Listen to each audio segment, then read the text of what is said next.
Caminantes camino, bienvenidos a otro encuentro con George Ivanovich Gurdjieff y su obra La vida es real solo cuando yo soy. Abrimos página de la segunda conferencia.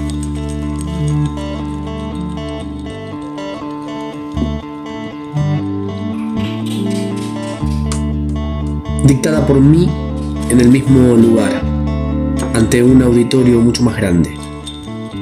La última vez, en la segunda mitad de mi conferencia, hablé de las sospechas que han tomado cuerpo en mí, referentes a la aparición en el psiquismo de los miembros de diferentes grupos, de una particularidad de lo más indeseable, debido a una falsa interpretación de mis ideas. Hoy les daré mis primeras explicaciones al respecto, pero exclusivamente en lo que les concierne a ustedes norteamericanos, que desde el comienzo han formado parte del grupo y que por consiguiente son también ustedes seguidores de mis ideas. Luego de las observaciones y de las investigaciones detalladas a las cuales me he entregado en estos últimos días, ahora quiero participarles la opinión bien definida que tengo sobre la manera y el orden en que se han establecido las condiciones propicias para la cristalización en su psiquismo de este factor tan pernicioso. Digo pernicioso porque, como muy a mi pesar he descubierto, en vez de datos de un nivel superior que obligatoriamente habrían debido constituirse en ustedes a quienes les ha sido dado por casualidad entrar prematuramente en contacto con verdades cuyo descubrimiento me han exigido medio siglo de esfuerzos conscientes, casi inconcebibles en nuestros días, verdades que abren a cada quien la posibilidad de adquirir el ser de un hombre real. Se formó en la mayoría de ustedes, lo compruebo hoy con toda imparcialidad, algo totalmente opuesto. Para hablar francamente, casi todos ustedes dan la impresión de reunir todas las condiciones para llegar a ser, de un momento a otro, clientes de uno de esos establecimientos neoyorquinos, organizados a escala norteamericana, que se llaman manicomios, y que son mantenidos aquí por los discípulos de las sufragistas inglesas. Para ustedes, norteamericanos, el surgimiento de este mal, que se desarrolló a partir de una falsa comprensión de mis ideas y ha tomado, paulatinamente, una forma definida, se debe a los acontecimientos siguientes. Al principio del segundo año de existencia del instituto en Francia, me vi forzado, aún antes de haber logrado preparar el material para las demostraciones, a decidirme, como ya lo he dicho, a dirigirme de inmediato donde ustedes, norteamericanos, cuyo carácter me era todavía extraño, con el fin de no verme reducido, así como todos aquellos que me eran indispensables para lograr mis intenciones, a vivir de frijoles en salsa de clavos. En efecto, para mi infortunio, así como para el de muchos de sus compatriotas, llegados a ser luego los objetivos de mi principal especialidad periódica, la cual es de esquilarle la mitad de su lana a quien quiera que pase cerca. Todos mis compañeros estaban contagiados en esa época de una enfermedad que, entre otras cosas, suscita en el psiquismo del paciente la tendencia irresistible a tener en uno de sus bolsillos un piojo amarrado y en el otro una pulga encadenada. Por lo tanto, creí necesario, a fin de que se preparase algo en Nueva York para la llegada de un número tan grande de personas, enviar como avanzada en el barco que nos precedía a uno de nosotros, escogido entre los que tenían experiencia y en quien pudiese confiar. Dado que poco antes la mayoría de mis alumnos de primer rango, como se llamaban a sí mismos, que habrían estado calificados para ello habían sido enviados por mí, para el bien de todos, a diferentes países de Europa y Asia, con el fin de cumplir allí misiones precisas. Mi elección entre aquellos que estaban cerca de mí y que me parecían más calificados para este viaje preliminar se dirigió hacia uno de los más antiguos seguidores de mis ideas, que por entonces era el médico principal del instituto, el doctor Sternball. Sin embargo, como en aquella época no tenía el menor conocimiento del inglés, resolví designarle, a título de asistente y de traductor, a uno de mis nuevos alumnos británicos. Después de una revisión mental de todos ellos y considerar la aptitud de cada uno para este viaje, me decidí precisamente por uno de los alumnos ingleses recientemente ingresados al instituto, que, según la ficha individual abierta a su nombre, como se tenía costumbre de hacer con cada uno de ellos, había ejercido la profesión de periodista, y que como tal debía conocer su propio idioma a la perfección. Este antiguo periodista inglés, que yo había destinado en principio a las funciones de traductor y de asistente del doctor Sternball, primero mensajero de mis nuevas ideas en los Estados Unidos y que llegó a ser un poco más tarde el colaborador de mi traductor personal, el señor Ferapontov, alumno del instituto y participante en las presentaciones de movimientos rítmicos, que fue luego designado para ser uno de los 3 gerentes, cuya tarea era organizar las presentaciones, las conferencias y todas mis citas de negocios. Este periodista, digo, era el hombre que por circunstancias fortuitas debía en parte a la catástrofe de la que fui víctima y en parte a la singular anomalía cristalizada en la vida familiar de los hombres contemporáneos,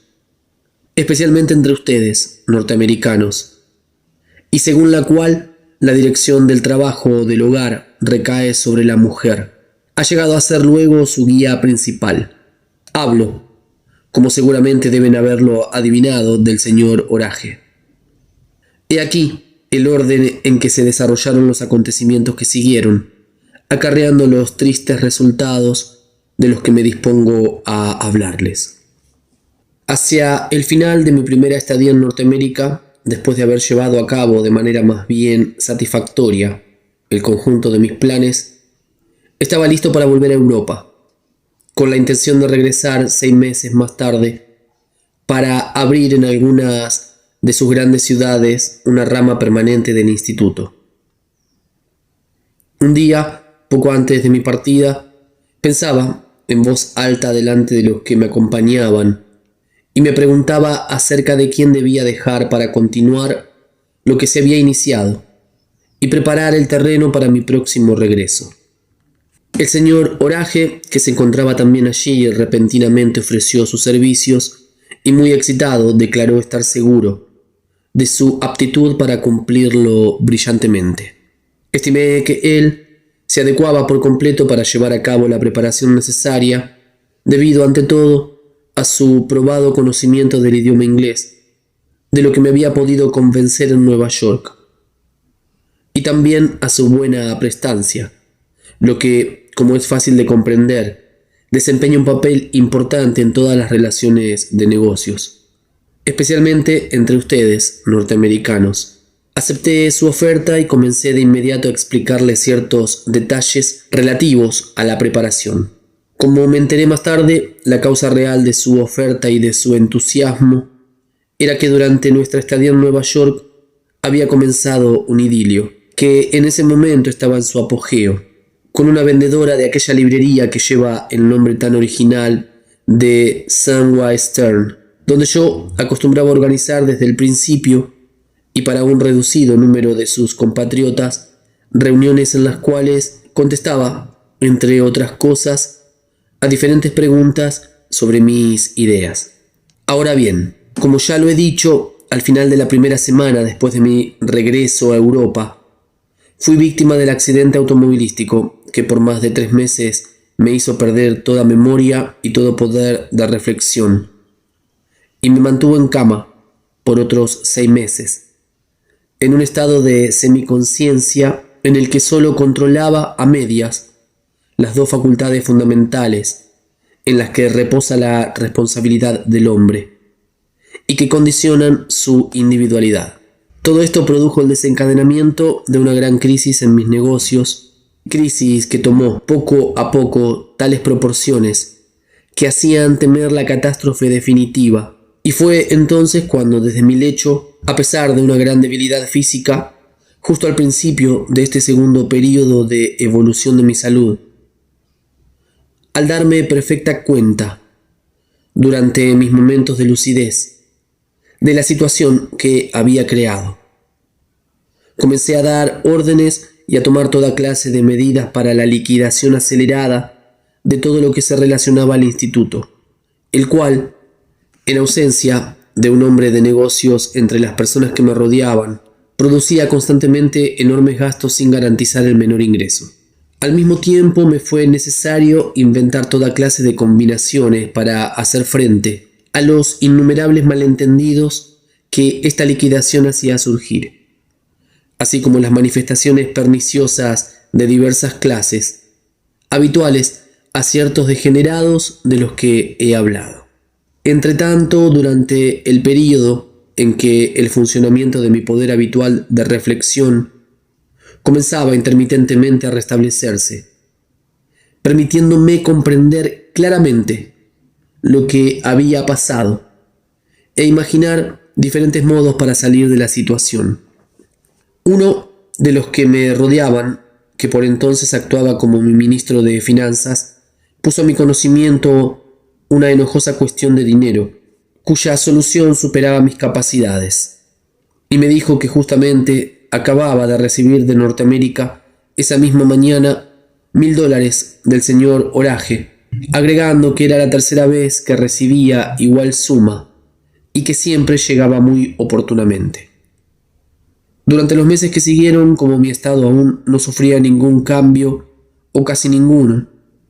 y como apenas durante mis momentos de lucidez podía discutir los asuntos concernientes a la liquidación en marcha e imaginar diferentes soluciones para salir de esta situación desesperada, me olvidé por completo del señor Orage y de la solicitud de que había dado prueba tanto hacia mí como hacia mi obra. Después de más de un año de esta conversación sobre el dinero enviado de Norteamérica debido a sus atenciones, al haberse mejorado mi estado de salud y habiéndose más o menos neutralizado las amenazas de catástrofe inminente, vine a saber que estos envíos del señor Orage, en los que algunos de los compatriotas de ustedes habían participado, aunque disminuidos en amplitud, no habían cesado. Desde entonces modifiqué mi decisión inicial de cerrar las puertas de mi casa a todo el mundo e hice una excepción con ustedes, norteamericanos, que conforman este grupo y en general con todos aquellos de sus compatriotas que habían mostrado interés por mis ideas.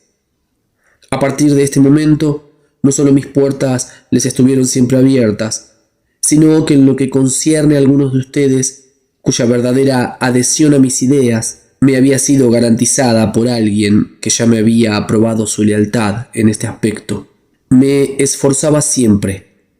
en la medida en que mi intensa concentración sobre las serias cuestiones planteadas por mis escritos me lo permitía, por encontrar el tiempo para concederles entrevistas. Para volver a la idea fija que sirvió de factor para la cristalización progresiva en el psiquismo de ustedes de la particularidad específica de la que he hablado, es muy probable que haya tenido como única causa, como lo comprendo ahora después de confrontaciones detalladas y de deducciones estadísticas, basadas en mis encuestas personales entre varios miembros de este grupo y de sus allegados, la siguiente serie de acontecimientos. El señor Orage, a quien había dejado en Norteamérica y cuya única ocupación había sido, ante todo, cumplir mis instrucciones con miras al segundo viaje que proyectaba y que seguía tan cautivo por mis ideas, no estando aún enteramente bajo la influencia de su ángel del hombro izquierdo, Desde que se enteró en todos sus detalles de la catástrofe que yo había sufrido, se dedicó durante varios meses a recolectar dinero para enviarme una parte al Priuré, aprovechándose de la fuerte impresión que yo había hecho sobre los compatriotas de ustedes que se mantenía por inercia. Al mismo tiempo, al querer dar evidentemente a estas colectas una justificación exterior, comenzó a dirigir, sin mi permiso, las clases de movimientos rítmicos que yo había organizado en Nueva York. Además, comprendiendo tanto la necesidad como la enorme dificultad de procurarse los medios para enviarme dinero, y al mismo tiempo hacer frente a los excesivos gastos de su nueva vida de familia,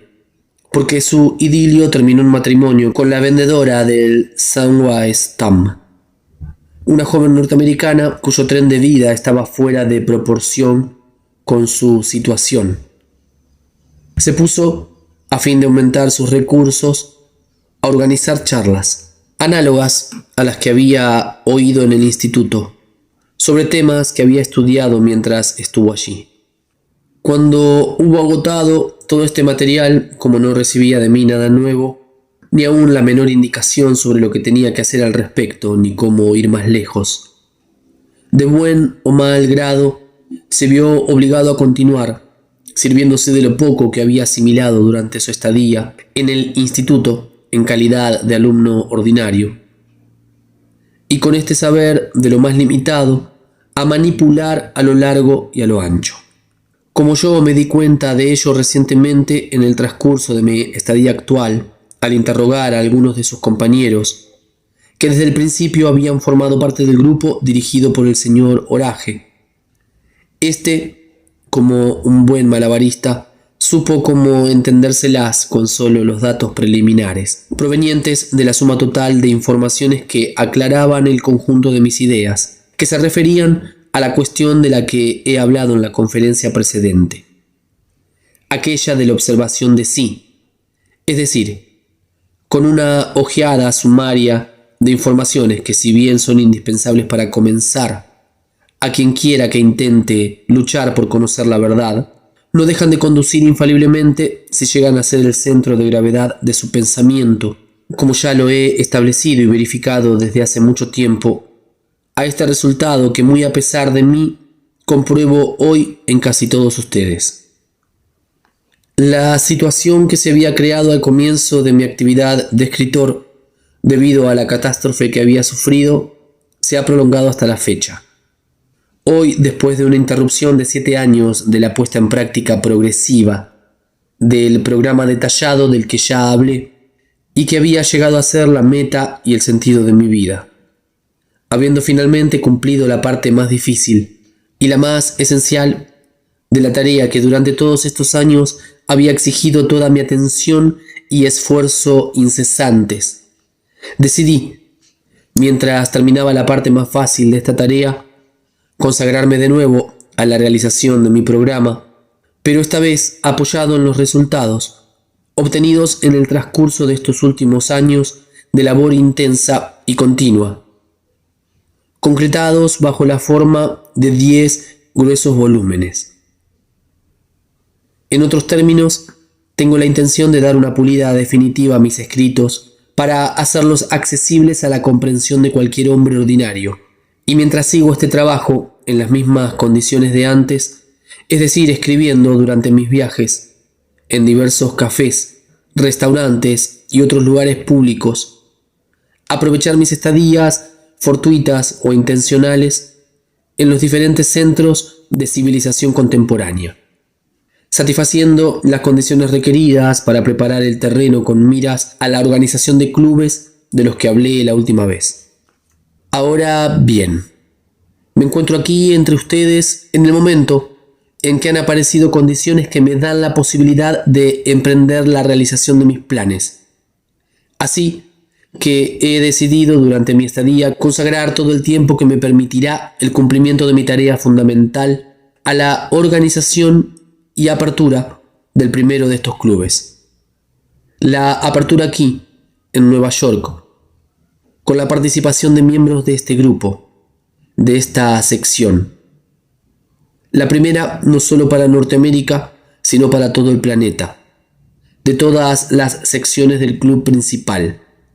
cuya sede se encontrará en Francia, en el castillo del Prieuré. Será, en mi opinión, por todo concepto legítima y aún objetivamente justa. Será legítima y justa, porque ustedes, norteamericanos, y sobre todo los que componen este grupo y han estado largo tiempo en contacto con mis ideas, han sido los únicos en testimoniarme su reconocimiento durante los duros años de crisis. Además, después de mi infortunio, mientras me dedicaba por entero a mi nueva profesión de escritor,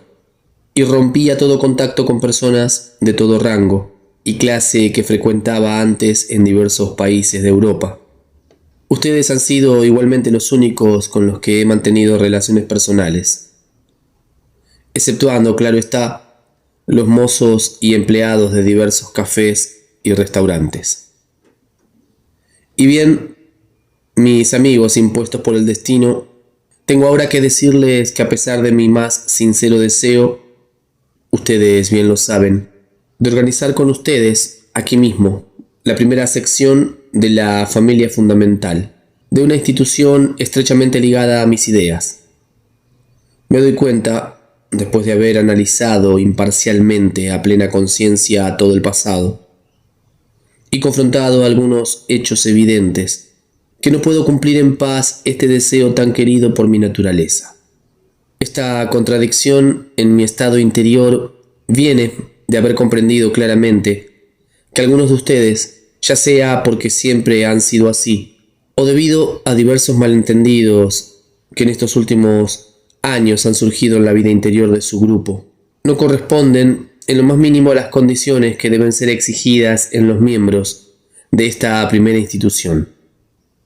que, en mi opinión, debe llegar a tener en el futuro una importancia considerable para toda la humanidad. Durante mi estadía entre ustedes, más de una vez he reflexionado seriamente sobre la situación que se había creado, sin haber llegado jamás a encontrarle una salida. Pero hoy, después de haberme dado cuenta de que por un año al menos, si no más, estaré totalmente absorbido por cuestiones relacionadas con mis escritos,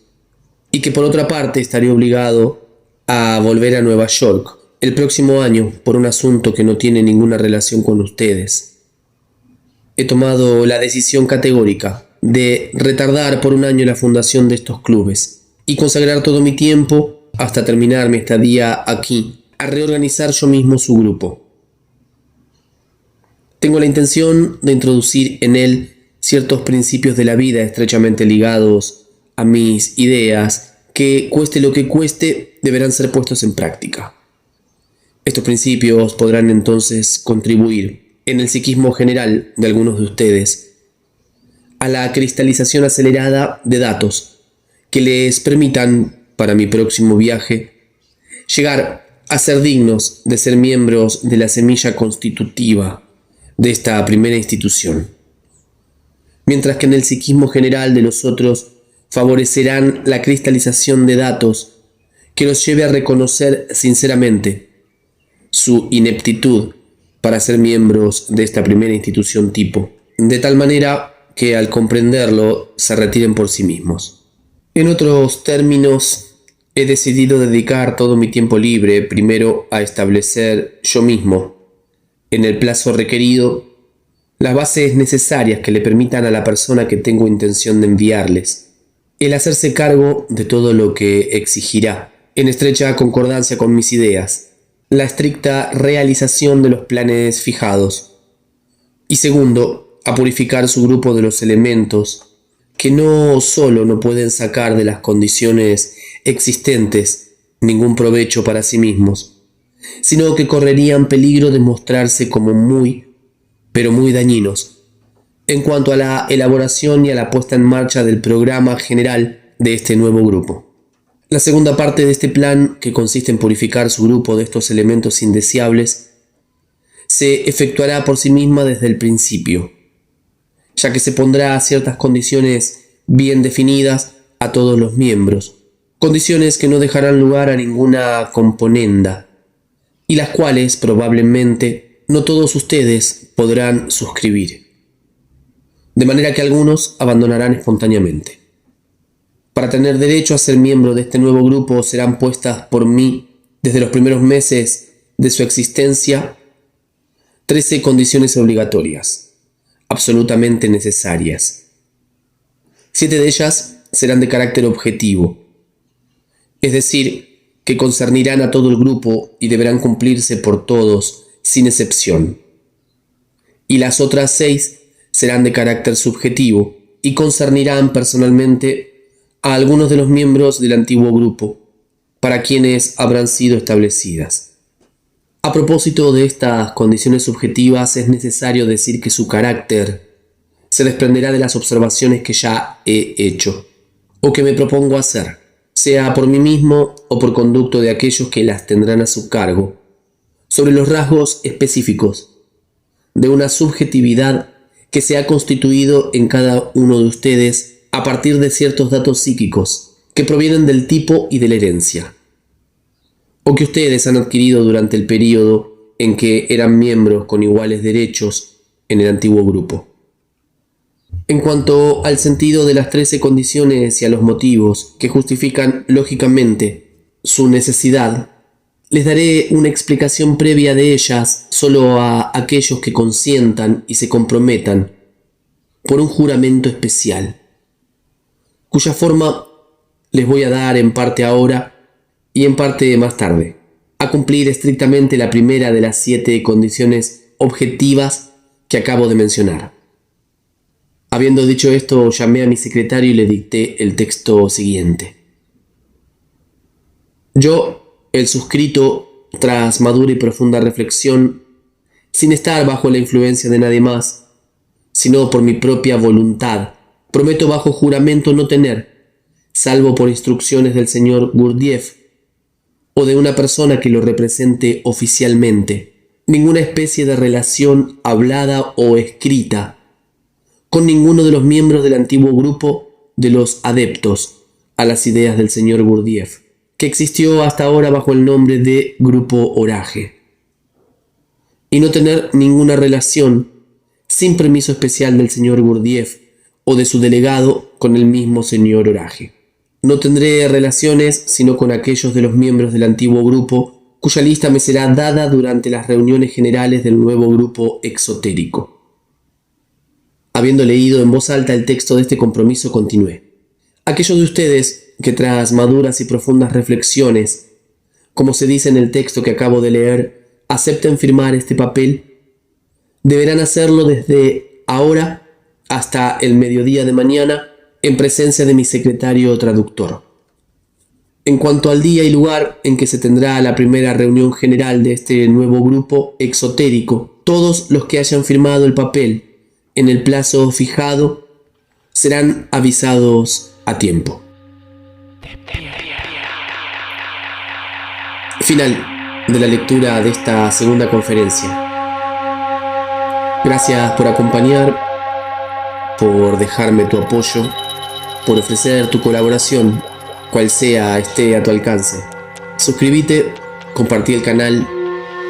Ojalá estas obras sigan llegando a más caminantes que deseen clarificar sus brújulas y andar orientados en momentos en que se hace preciso. Nos damos cita para encontrarnos a leer la tercera conferencia. Un gran abrazo.